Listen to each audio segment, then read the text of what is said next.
Right, Great Danes. It was a time of invasion all around. A new power was rising. Great, hairy, seafaring yobs called Vikings, or Norsemen. Excuse me. Get that curtain out of the way. Men from the north. They had a special penchant for attacking monasteries, which were the only people guarding the treasures were monks. In 793, Vikings attacked the monastery at Lindisfarne in Northumbria, and within 50 years they had overrun most of Britain. One of Lindisfarne's greatest treasures was the glorious, sumptuously bound Lindisfarne Gospels, perhaps the most beautiful book ever produced. Miraculously, they survived the Viking attack. They were hastily packed up and sent from the monastery, but the boat carrying them was shipwrecked. Fortunately, the Gospels washed ashore and were taken to Durham. Despite their precious nature, the Lindisfarne Gospels were later written on by a priest, Aldred, who sometime in the late 10th century inserted a word-for-word Anglo-Saxon translation in the spaces between the lines of Latin text. The Vikings exported their particular brand of terror throughout Europe, raping, looting and pillaging their way through Europe and expanding their rule in a manner that they were never going to achieve again, at least until their distant descendants invented IKEA. And like IKEA, what they were interested in was profit. They made money either by plundering or by being paid not to plunder, and through trading in goods and slaves.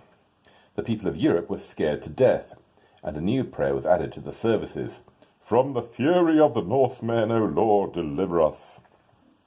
In 850, they had their first British sleepover, overwintering in the country for the first time. The next year, they sacked Canterbury Cathedral. In 866, they captured York.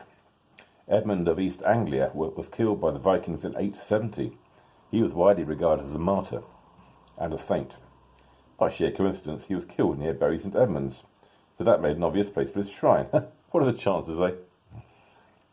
Over the next decades, various kings of Wessex tried to stop the Vikings, including Ethelbald, Ethelbert, Ethelred, but none of these Ethels managed to halt their advance.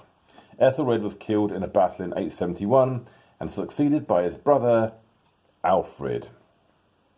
Alfred was a Christian king. He oversaw a program of religious reform and education, translated Latin texts into English, and funded the churches.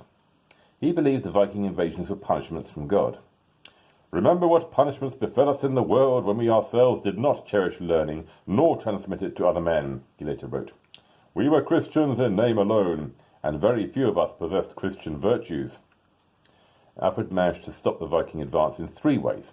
A, by paying them money. B, by hiding in the marshes and engaging in guerrilla warfare. And C, by routing the Viking army at the Battle of Edington in 878. After this defeat, Alfred made a treaty with Guthrum, the Viking leader. The Vikings took the north of the country, and Alfred retained the south. But Guthrum also converted to Christianity. He took the Christian name Ethelstan and was baptized. Alfred was his godfather. The little church at Aller in Somerset may well contain the baptismal font, with a simple limestone bowl less than a metre tall. I think we can assume it wasn't total immersion baptism. The fact that the Vikings now had a settled base in northern England enabled them to think about travelling a bit further, like to France. After a series of devastating attacks in 911, the French king followed Alfred and made a settlement with them, granting them a large chunk of northern France. There they put down some roots and adopted the language and culture of the lands. They even changed their name. These Norsemen, men from the north, became the Normans.